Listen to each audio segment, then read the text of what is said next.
Hi all. ഇന്നത്തെ വീഡിയോയിൽ നമ്മൾ ഡിസ്കസ് ചെയ്യുന്നത് മൊഡ്യൂൾ 8 റാൻഡം സാമ്പിളിംഗ് മെത്തേഡ്സ് ആണ്. ഇപ്പോൾ 2016 ആയിക്കോട്ടെ 2022 ആയിക്കോട്ടെ ക്വസ്റ്റ്യൻ പേപ്പേഴ്സ് ഡിസ്കസ് ചെയ്യുമ്പോൾ ക്വസ്റ്റ്യൻ പേപ്പേഴ്സ് നോക്കുമ്പോൾ നിങ്ങൾക്ക് കാണാൻ പറ്റും കുറേയധികം ക്വസ്റ്റ്യൻസ് സ്റ്റാറ്റിയുടെ ഭാഗത്ത് നിന്ന് വന്നിട്ടുണ്ട്. പിന്നെ അത് ജസ്റ്റ് ഒന്ന് വായിച്ചാൽ ആൻസർ കിട്ടാവുന്ന തരത്തിലുള്ള ചോദ്യങ്ങളാണ് പലതും. അപ്പം നമ്മൾ ക്വസ്റ്റ്യൻസ് കാണുമ്പോൾ ഒന്ന് വായിച്ചിരുന്നെങ്കിൽ ഇപ്പോൾ ഭാഗത്തെ ആൻസേഴ്സ് കിട്ടിയേനെ എന്നൊക്കെ തോന്നുന്ന തരത്തിലുള്ള ചോദ്യങ്ങളാണുള്ളത്. അതുകൊണ്ട് തന്നെ ജസ്റ്റ് ആ ഒരു ഭാഗം മൊത്തത്തിൽ കവർ ചെയ്യാനാണ് ഈ ഒരു വീഡിയോയിൽ ഉദ്ദേശിക്കുന്നത്. അപ്പം ഇന്നത്തെ വീഡിയോയിൽ നമ്മൾ കവർ ചെയ്യുന്നത് റാൻഡം സാമ്പിളിംഗ് മെത്തേഡ്സ്,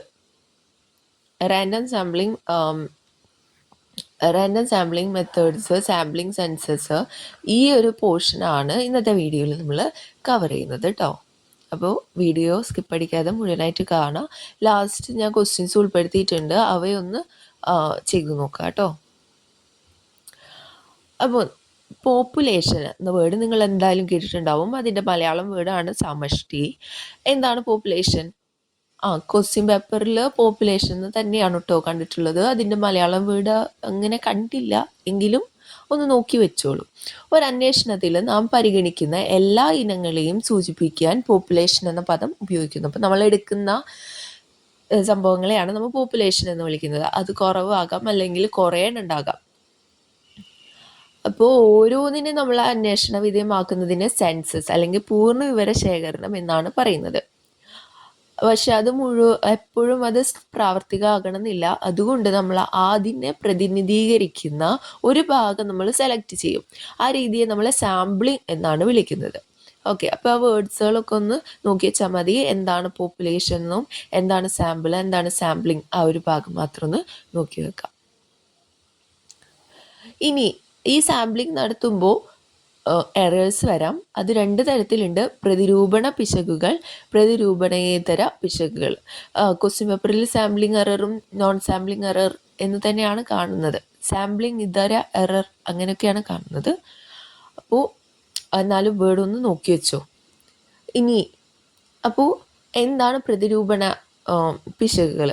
ഈ പ്രതിരൂപണ പിശകുകൾ നമ്മൾ സാമ്പിളിംഗ് നടത്തുന്ന നേരത്ത് വരാവുന്ന പിശകുകളാണ്. ഇപ്പോൾ സമഷ്ടി, അതായത് പോപ്പുലേഷൻ്റെ ഒരു ഭാഗം മാത്രം നമ്മൾ അന്വേഷണം വിധേയമാക്കുന്നു എന്നതിനാൽ പ്രതിരൂപണ സർവേകളിൽ പ്രതിരൂപണ പിശകുകൾ ദൃശ്യമാണ്. അപ്പോൾ നമ്മൾ എടുക്കുന്നതിൽ ചെറിയ മിസ്റ്റേക്സോ അങ്ങനെയൊക്കെ വരാം. സെൻസസുകളിൽ അതില്ല, കാരണം നമ്മൾ മുഴുവനായിട്ടാണ് വിവരം ശേഖരിക്കുന്നത്. ഇപ്പോൾ ഉദാഹരണത്തിന് ഒരു പ്രദേശത്തെ ആളുകളുടെ യഥാർത്ഥ ശരാശരി വരുമാനം പ്രതിരൂപണത്തിൻ്റെ അടിസ്ഥാനത്തിൽ ലഭിക്കുന്ന ശരാശരി വരുമാനത്തിന് തുല്യമാകാതിരിക്കാം. അല്ലെ, പ്രതിരൂപണം സെൻസസ് പ്രതിരൂപണത്തിൽ എന്താ ചെയ്യുന്നത്? നമ്മൾ ഒരു ഭാഗം മാത്രം സെലക്ട് ചെയ്യുന്നു, അവരുടെ ശരാശരി മാത്രമേ കാണുന്നുള്ളൂ. അപ്പോൾ അത് മുഴുവൻ ആൾക്കാരുടെ ശരാശരിയിൽ നിന്ന് എന്താകാം? വ്യത്യാസം വരാലോ. ഇത് മുഴുവനായിട്ട് ഇല്ലാതാക്കാൻ നമുക്ക് പറ്റില്ല. പക്ഷെ നമ്മൾ സാമ്പിളിൻ്റെ വലിപ്പം കൂട്ടിയാൽ ഇത് നമുക്ക് ചിലപ്പോൾ കുറയ്ക്കാൻ സാധിക്കും. ഇപ്പോൾ പ്രതിരൂപണ എറർ നമുക്ക് സാമ്പിളിൻ്റെ വലിപ്പം കൂട്ടിയാൽ കുറയ്ക്കാൻ സാധിക്കും. ഇനി അങ്ങനെ അല്ലാതെ ഇപ്പോൾ നമ്മൾക്ക് കിട്ടിയ ഡാറ്റയുടെ നിരീക്ഷണ ഘട്ടം അല്ലെങ്കിൽ അതിൻ്റെ വിശകലന ഫലങ്ങളുടെ അച്ചടി, അവതരണം, ആ ഘട്ടങ്ങളിൽ വരുന്ന പിശകുകളാണ് പ്രതിരൂപണേതര പിശകുകൾ. ഓക്കെ, അതിപ്പോൾ സെൻസസ് സർവേ വഴി ലഭിക്കുന്ന ഡാറ്റ പ്രതിരൂപണ പിശക് ഇല്ലെങ്കിലും അവ പ്രതിരൂപണേതര പിശകുകൾക്ക് വിധേയമാണ്. അതായത് നോൺ സാമ്പിളിംഗ് എറേഴ്സ് വരാവുന്നതാണ്. എന്തിൽ? സെൻസസിൽ. ഓക്കെ, ഇനി ആ സാമ്പിളിംഗ് മെത്തേഡ്സ് നമുക്ക് നോക്കാം. ഇപ്പോൾ ഒരു ക്ലാസ്സിൽ 60 പേരുണ്ട്, 60 പേരെ വെച്ചിട്ട് അവർ കുട്ടികളുടെ പണം ചെലവഴിക്കുക സ്വഭാവത്തെക്കുറിച്ച് ഒരു പഠനം നടത്തും എന്ന് വിചാരിക്കുക. അപ്പോൾ 10 കുട്ടികൾ അടങ്ങുന്ന ഒരു സാമ്പിളാണ് പഠനത്തിനായി തിരഞ്ഞെടുക്കുന്നത്. അപ്പോൾ അന്വേഷകന് എന്ത് ചെയ്യാം? അന്വേഷകൻ്റെ ഇഷ്ടത്തിനൊരു 10 പേരെ സെലക്ട് ചെയ്യുക, അങ്ങനെ ഒരു സാമ്പിൾ എടുക്കുക. അപ്പോൾ അത് സംഭാവ്യേതര പ്രതിരൂപണം. അവിടെ അദ്ദേഹം എന്ത് ചെയ്യുന്നില്ല? ഒരു പ്രോബബിലിറ്റി ഇട്ട് കൊടുക്കുന്നില്ല, എല്ലാവർക്കും സെലക്ട് ചെയ്യാൻ ഈക്വൽ ചാൻസ് അങ്ങനെ ഇല്ല. അദ്ദേഹമായിട്ടാണ് ഒരു 10 പേരെ സെലക്ട് ചെയ്യുന്നത്. അതിനെ സംഭാവ്യേതര പ്രതിരൂപണം എന്ന് വിളിക്കുന്നു. അല്ലെങ്കിൽ എല്ലാവർക്കും ഓരോ പ്രോബബിലിറ്റി ഇട്ടിട്ട് അതിൽ നിന്നൊരു 10 സെലക്ട് ചെയ്യുകയാണെങ്കിൽ അതിനെ സംഭവ്യത പ്രതിരൂപണം, പ്രോബബിലിറ്റി പ്രതിരൂപണം എന്നും വിളിക്കുന്നു. ഓക്കെ, ഇനി ഈ നോൺ പ്രോബബിലിറ്റി സാമ്പിളിങ്ങിൽ വരുന്നതാണ് കൺവീനിയൻസ് സാമ്പിളിംഗ്, കോട്ട സാമ്പിളിംഗ്, സുഗര പ്രതിരൂപണം, വിഹിത പ്രതിരൂപണം, മുൻവിധി പ്രതിരൂപണം. ഇവയൊക്കെ എന്താണെന്നൊന്ന് ജസ്റ്റ് ഒന്ന് അറിഞ്ഞിരിക്കട്ടോ.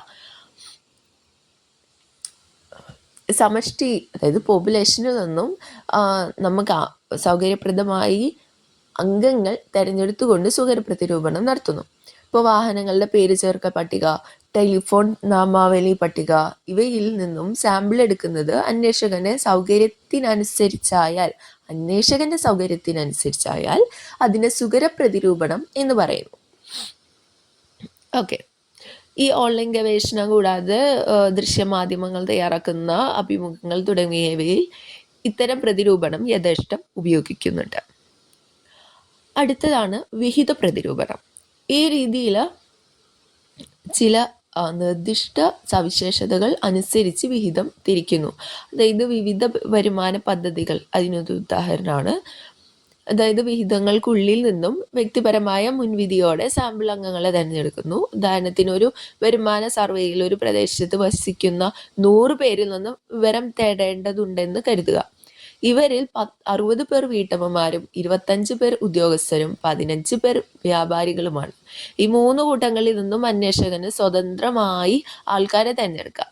സാധാരണ ഈ പൊതുജനാഭിപ്രായ പഠനങ്ങളിലും വ്യക്തിഗത അഭിമുഖത്തിലും ഈ രീതി ഉപയോഗിക്കുന്നുണ്ട്. അപ്പോൾ കോട്ട അനുസരിച്ചിട്ട് അങ്ങനെ സാമ്പിൾ തിരഞ്ഞെടുക്കുകയാണ് കേട്ടോ. വീട്ടമ്മമാരെന്ന് പറഞ്ഞിട്ടുള്ള ഒരു ഭാഗം, ഉദ്യോഗസ്ഥര്, വ്യാപാരികൾ, അങ്ങനെ.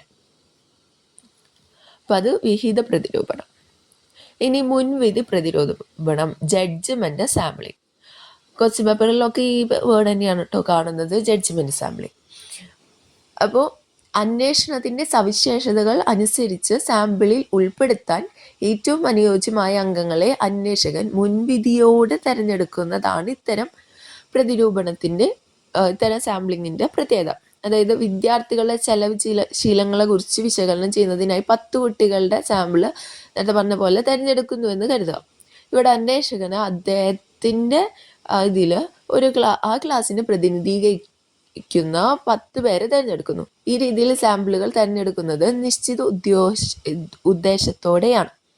അന്വേഷകൻ അനുഭവ പരിചയവും വൈദഗ്ധ്യവുമുള്ള ആളാവുകയും പ്രതിരൂപണം ശ്രദ്ധയോടെ നടത്തുകയും ചെയ്താൽ ഇത്തരം സാമ്പിളുകൾ ഉപയോഗിച്ച് ശ്രേഷ്ഠമായ ഫലങ്ങൾ ഉണ്ടാക്കുവാൻ സാധിക്കും. അല്ലെങ്കിൽ അത് ബുദ്ധിമുട്ടായിരിക്കും. ജഡ്ജ്മെന്റ് സാമ്പിളിംഗ്, അതാണ് ജഡ്ജ്മെന്റ് സാമ്പിൾ. ഒരു മുൻവിധിയോടുകൂടി തിരഞ്ഞെടുക്കുമ്പോൾ. ഇനി പ്രോബബിലിറ്റി സാമ്പിളിങ്ങിലേക്ക് കിടക്കാം. ഈ പ്രോബബിലിറ്റി സാമ്പിളിങ്ങിൽ പല വിധത്തിലുണ്ട്. ലളിത ക്രമരഹിത പ്രതിരൂപണം, ക്രമാനുസൃത പ്രതിരൂപണം, സ്ഥരിത ക്രമരഹിത പ്രതിരൂപണം, സംഘപ്രതിരൂപണം, ബഹുഘട്ട പ്രതിരൂപണം.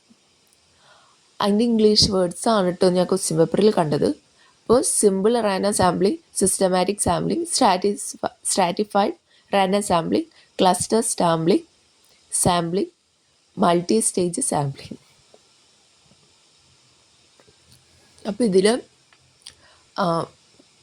സിലബസ് നോക്കിയപ്പോഴേ simple random sampling, systematic sampling, stratified random sampling ഇത് മാത്രമേ കണ്ടുള്ളൂ. അപ്പം അത് മാത്രമേ ഇതിൽ ഡിസ്കസ് ചെയ്യുന്നുള്ളൂ കേട്ടോ. അപ്പം എന്താണ് സിമ്പിൾ റാൻഡം സാമ്പിളിംഗ്? പോപ്പുലേഷനിലെ ഓരോ അംഗത്തിനും സാമ്പിളിൽ ഉൾപ്പെടുന്നതിന് തുല്യ സംഭാവ്യത, ഈക്വൽ പ്രോബബിലിറ്റി കൽപ്പിക്കുന്ന പ്രതിരൂപണ മാർഗമാണ് ലളിത ക്രമരഹിത പ്രതിരൂപണം, അതായത് സിമ്പിൾ റാൻഡം സാമ്പിളിംഗ്. അത് തന്നെ 2 തരത്തിലുണ്ട്. പ്രതിസ്ഥാപനമില്ലാത്ത ലളിത ക്രമരഹിത പ്രതിരൂപണം, പ്രതിസ്ഥാപനത്തോടെയുള്ള ലളിത ക്രമരഹിത പ്രതിരൂപണം. ഇപ്പോൾ പഴക്കടയിൽ നിന്ന് ഓറഞ്ച് വാങ്ങാൻ പോകുന്നു. അപ്പോൾ ഓറഞ്ച് കൂടയിൽ നിന്ന് 5 ഓറഞ്ച് റീപ്ലേസ്മെന്റ് ഇല്ലാതെ ഓരോന്നായിട്ട് നിങ്ങൾ എടുക്കുന്നു. അപ്പോൾ എല്ലാത്തിനും ഈക്വൽ പ്രോബബിലിറ്റി ആണുള്ളത്. അപ്പം അത്തരം സാമ്പിളിംഗ് രീതിയാണ് simple random sampling without replacement. ഇനി ഒരു പ്രാവശ്യം തിരഞ്ഞെടുത്തതിനെ തിരികെ വെച്ചിട്ടാണ് അടുത്തത് എടുക്കണമെങ്കിലോ അത് വിത്ത് റീപ്ലേസ്മെൻറ്റ്. ഓക്കെ ആണല്ലോ. ഇനി ക്രമാനുസൃത പ്രതിരൂപണം, സിസ്റ്റമാറ്റിക് സാമ്പിളിംഗ്. ഓക്കെ, അതായത് ഒരംഗത്തിന് നമ്മൾ ആദ്യം ഇങ്ങനെ റാൻഡമായിട്ട് നമ്മൾ ചൂസ് ചെയ്യുന്നു, യാദൃശ്ചികമായി തിരഞ്ഞെടുത്തതിന് ശേഷം പിന്നീട് ഒരു മുൻകൂട്ടി നിശ്ചയിച്ച ഇടവേളകളിൽ മറ്റു അംഗങ്ങളെ തിരഞ്ഞെടുത്ത് സാമ്പിൾ നിർമ്മിക്കുന്ന രീതിയാണ് ക്രമാനുസൃത പ്രതിരൂപണം. ഇവ 48 പേരുള്ളത്. അപ്പം 8 അംഗങ്ങളാക്കിയ ഒരു സാമ്പിൾ തിരഞ്ഞെടുക്കണമെന്ന് കരുതുക. അപ്പോൾ ആദ്യം നമ്മൾ എന്ത് ചെയ്യും, ഒരെണ്ണം യാദൃശ്ചികമായിട്ട് ഒരെണ്ണം, ഇപ്പോൾ മൂന്നാമത്തെ ആദ്യം സെലക്ട് ചെയ്തു, പിന്നെ അവിടെ ഒരു ഇടവേള കൊടുക്കുകയാണ്. അപ്പോൾ ഇവിടെ മൊത്തം 48 ആണുള്ളത്, അതിനിട്ടുകൊണ്ട് ഡിവൈഡ് ചെയ്തിട്ട് 6. അപ്പോൾ 6 എണ്ണം കഴിഞ്ഞിട്ടാണ് അടുത്തത് സെലക്ട് ചെയ്യുന്നത്. 6ാമത്തെ ഒന്ന് സെലക്ട് ചെയ്യുന്നു. ഓക്കെ, അങ്ങനെ സെലക്ട് ചെയ്ത് പോകുന്നതിനെയാണ് ക്രമാനുസൃത പ്രതിരൂപണം അഥവാ സിസ്റ്റമാറ്റിക് സാമ്പിളിംഗ് എന്ന് വിളിക്കുന്നത്. അടുത്തത് സ്ഥരിത പ്രതിരൂപണം, സ്ട്രാറ്റിഫൈഡ് സാമ്പിളിംഗ്. ഇത് എന്താ, നമ്മുടെ ഭിന്നജാതീയ സമഷ്ടി, അതായത് പോപ്പുലേഷനിൽ തന്നെ പലതരത്തിലുള്ള ആളുകളുണ്ട്. അപ്പോൾ അതിനെ ആദ്യം ഒരേപോലത്തെ സെറ്റാക്കി മാറ്റുന്നു, സമജാതീയങ്ങളായ കൂട്ടങ്ങളാക്കുന്നു. ഈ കൂട്ടങ്ങളെ സ്തരങ്ങൾ എന്നാണ് വിളിക്കുന്നത്. അതിനുശേഷം ഓരോ സ്തരത്തിൽ നിന്നും ലളിത ക്രമരഹിത രീതിയിൽ സാമ്പിൾ അംഗങ്ങളെ തിരഞ്ഞെടുക്കുന്നു. അപ്പോൾ തിരഞ്ഞെടുക്കുന്ന അംഗങ്ങളുടെ എണ്ണം അവയിലാകെ അംഗങ്ങളുടെ എണ്ണത്തിന് അനുപാതികമായിരിക്കും. ഇതാണ് സ്ഥരിത പ്രതിരൂപണം. ഓക്കെ, അപ്പോൾ ഒരു സമഷ്ടി, അതിൽ പുകവലിക്കുന്നവരുണ്ട്, അല്ലാത്തവരുമായിട്ടുള്ള സ്ത്രീകൾ, പുരുഷന്മാർ എല്ലാവരും അടങ്ങിയിട്ടുണ്ട്. അപ്പോൾ അതിൽ പുകവലിക്കുന്ന പുരുഷന്മാർ, പുകവലിക്കാത്ത പുരുഷന്മാർ, പുകവലിക്കുന്ന സ്ത്രീകൾ, പുകവലിക്കാത്ത സ്ത്രീകൾ, അങ്ങനെയുള്ളവരെ ഉൾപ്പെടുത്തിയൊരു സാമ്പിൾ എടുക്കുന്നത്, അത് ഇതിനൊരു എക്സാമ്പിളാണ് സ്ട്രാറ്റിഫൈഡ് സാമ്പിളിംഗ്. അപ്പം നമ്മൾ ഇതൊക്കെ രീതിയാണ് പഠിച്ചത്. ലളിത ക്രമരഹിത പ്രതിരൂപണം, ക്രമാനുസൃത പ്രതിരൂപണം, സ്ഥരിത പ്രതിരൂപണം.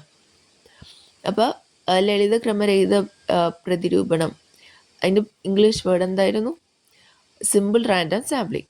പിന്നെ systematic sampling, stratified sampling. Simple random sampling, അതിൽ എല്ലാവർക്കും തുല്യ പ്രോബബിലിറ്റി ആണുള്ളത്. ക്രമാനുസൃത പ്രതിരൂപണോ, അതിൽ ആദ്യം ഒന്ന് യാദൃശ്ചികമായിട്ട് തിരഞ്ഞെടുക്കുന്നു, പിന്നെ എല്ലാ അംഗങ്ങളിൽ നിന്നും ഒരു യാദൃശ്ചിക തുടക്കം വഴി തിരഞ്ഞെടുത്ത അംഗത്തിൽ നിന്നും തുല്യ ഇടവേളകളിലെ അംഗങ്ങൾ ചേർത്ത് തിരഞ്ഞെടുക്കുന്നു. പിന്നെ സ്ഥരിത പ്രതിരൂപണം, സ്ട്രാറ്റിഫൈഡ്, അതിലെന്താണ്, അതായത് ഓരോ പാളികളാക്കുന്നു, എന്നിട്ട് അതിൽ നിന്ന് സിമ്പിൾ റാൻഡം വഴി സാമ്പിൾ തിരഞ്ഞെടുക്കും. ചോദ്യങ്ങളിലേക്ക് കടക്കാം. സെൻസസ് പഠനത്തിൽ ഉൾപ്പെടുന്നവ ഏതാ? ഇപ്പോൾ സെൻസസ് ഓർക്കുന്നുണ്ടോ? പൂർണ്ണവിവര ശേഖരണം അല്ലേ? ഒരു പോപ്പുലേഷനിലെ എല്ലാ ആൾക്കാരെയും നമ്മൾ ഉൾക്കൊള്ളിക്കും. അപ്പോൾ ഇതിലെ ഓപ്ഷൻ ബി ആണ് ഇവിടെ കറക്റ്റായിട്ട് വരുന്നത്, സമഷ്ടിയിലെ എല്ലാ അംഗങ്ങളും. ആമാശയവീക്കത്തിനുള്ള ഒരു മരുന്ന് രോഗികളിൽ ഉണ്ടാക്കുന്ന ഫലത്തെക്കുറിച്ച് വിലയിരുത്താൻ ഒരു ഡോക്ടർ ആഗ്രഹിക്കുന്നു. ഏതുതരം പ്രതിരൂപണ രീതിയാണ് അദ്ദേഹം സ്വീകരിക്കുന്നത്? അപ്പോൾ ഒരു മരുന്ന് വിലയിരുത്തുന്നതിന് വേണ്ടിയിട്ട്, അപ്പോൾ ഒരു രോഗീനെ സെലക്ട് ചെയ്തു, വീണ്ടും ആ രോഗിയിൽ നമ്മൾ മരുന്ന് പരീക്ഷിക്കില്ല, വേറൊരാളിൽ നിന്നെടുക്കും. അപ്പോൾ simple random sampling without replacement ആണ് അവിടെ നടക്കുന്നത്. അപ്പോൾ ഇവിടെ ഓപ്ഷൻ ബി ആണ് ഇവിടെ കറക്റ്റ് ആൻസർ കേട്ടോ. അവിടെ എല്ലാ പേഷ്യൻസിനും ഈക്വൽ ചാൻസ് ആയിരിക്കും, സെലക്ട് ചെയ്യാനുള്ള ഈക്വൽ ചാൻസ് ആയിരിക്കും. ഒരു വട്ടം ഒരു പേഷ്യൻറ്റിനെ സെലക്ട് ചെയ്താൽ അവർ വീണ്ടും സെലക്ട് ചെയ്യുന്നില്ല ആ ഒരു ബേസിസിൽ കേട്ടോ. ഇനി നല്ലതുപോലെ കശക്കിയ ഒരു കൂട്ടം ചീട്ടുകളിൽ നിന്നും ഒരു ചീട്ടെടുത്തു, അതിൻ്റെ നിറം നോക്കിയതിന് ശേഷം തിരികെ വെച്ചു. അപ്പോൾ അവിടെ ഒരു റീപ്ലേസ്മെൻറ്റ് വന്നിട്ടുണ്ടേ. ഈ പ്രക്രിയ 5 പ്രാവശ്യം തുടർന്നു. ഇത്തരം പ്രതിരൂപണത്തെ അറിയപ്പെടുന്നത് ഏതാണ്? അപ്പോൾ ക്വസ്റ്റ്യൻസ് ഒക്കെ കിട്ടിയാൽ നല്ലോണം വായിക്കുക, ഏകദേശം നിങ്ങൾക്ക് ആൻസർ കിട്ടും. അപ്പോൾ അവിടെ എന്താണ്, റീപ്ലേസ്മെൻറ്റ് വരുന്നുണ്ട്. അപ്പോൾ പ്രതിസ്ഥാപനത്തോടെയുള്ള പ്രതിരൂപണം. ഇനി സാമ്പിൾ പഠനം അനിവാര്യമായതിന് കാരണം അനന്തമായ സമഷ്ടിയെക്കുറിച്ചുള്ള പഠനം അസാധ്യമായതിനാൽ പഠനവിധേയമാക്കുന്ന അവസരത്തിൽ നശിച്ചുപോകുന്ന അംഗങ്ങൾ സമഷ്ടിയിൽ ഉണ്ടാകുമ്പോൾ സമഷ്ടി പഠനത്തിന് കൂടുതൽ സമയവും ധനവും വേണ്ടി വരുമ്പോൾ ഇവയെല്ലാം എന്താണ് ആൻസർ വരുന്നത്? ഓക്കെ, ഓപ്ഷൻ ബി വരുന്നുണ്ട് അല്ലേ? ഓപ്ഷൻ ബി, അനന്തമായ സമഷ്ടിയെക്കുറിച്ചുള്ള പഠനം അസാധ്യമായതുകൊണ്ട് തന്നെയാണ് നമ്മൾ സാമ്പിൾ പഠനം എടുക്കുന്നത്. പിന്നെ അംഗങ്ങൾ പഠന വിധേയമാക്കുന്ന അവസരത്തിൽ നശിച്ചു പോകുന്ന അംഗങ്ങൾ സമഷ്ടിയിൽ ഉണ്ടാകുമ്പോൾ അപ്പോൾ അവരെ ഒഴിവാക്കിയിട്ട് ബാക്കിയുള്ളത് എടുക്കുന്നു. അപ്പോൾ അതിനും വേണ്ടിയിട്ട് സാമ്പിൾ പഠനം യൂസ് ചെയ്യുന്നുണ്ട്. പിന്നെ സമഷ്ടി പഠനത്തിന് കൂടുതൽ സമയം ധനവും വേണ്ടി വരുന്നത് കൊണ്ട് ഇപ്പോൾ ഓപ്ഷൻ ഡി ആണ് ഇവിടെ എന്ത് കറക്റ്റായിട്ട് വരുന്നത്. ഇനി പ്രതിരൂപണേതര പിശകുകൾക്ക് പ്രതിരൂപണ പിശകുകളേക്കാൾ സാധ്യത കൂടുതലാകുന്നത് എപ്പോഴാണ്? വലിയ സാമ്പിളുകൾ ഉപയോഗിച്ചുള്ള പഠനങ്ങളിൽ കാര്യക്ഷമതയില്ലാത്ത അന്വേഷകരുള്ളപ്പോൾ, പൂർണ്ണ വിവരശേഖരണം നടത്തുമ്പോൾ, ഇവയെല്ലാം ഏതാണ്? നമ്മൾ സെൻസസ് സർവേയിൽ പ്രതിരൂപണേതര പിശകുകൾ വരാൻ ചാൻസ് ഉണ്ടെന്ന് പറഞ്ഞു. പിന്നെ ഓഫീസേഴ്സ് കാര്യക്ഷമതയില്ലാത്ത അന്വേഷകരുള്ളപ്പോഴും വരാൻ ചാൻസ് ഉണ്ടെന്ന് പറയുന്നു ഉണ്ട്. പിന്നെ വലിയ സാമ്പിളുകൾ ഉപയോഗിച്ചുള്ള പഠനങ്ങളും വരാൻ ചാൻസ് ഉണ്ട്. അപ്പോൾ ആൻസർ എന്താണ്? ഇവയെല്ലാം. ചുവടെ കൊടുക്കുന്നവയിൽ സംഭാവ്യേതര പ്രതിരൂപണകൾ ഏതെല്ലാം? വിഹിത പ്രതിരൂപണം, സുകര പ്രതിരൂപണം, മുൻവിധി പ്രതിരൂപണം, ഇവയെല്ലാം. ഓപ്ഷൻ ഏതാണ് കറക്റ്റ്? ഇവയെല്ലാം അല്ല, നമ്മൾ സംഭാവ്യേതര പ്രതിരൂപണത്തിൻ്റെ സെക്ഷൻസ് നോക്കിയപ്പോൾ കണ്ടതായിരുന്നു. ഇനി പ്രതിരൂപണ പിശകുകൾ അല്ലാത്ത പിശകുകളെ നമ്മൾ എന്താണ് വിളിക്കുന്നത്?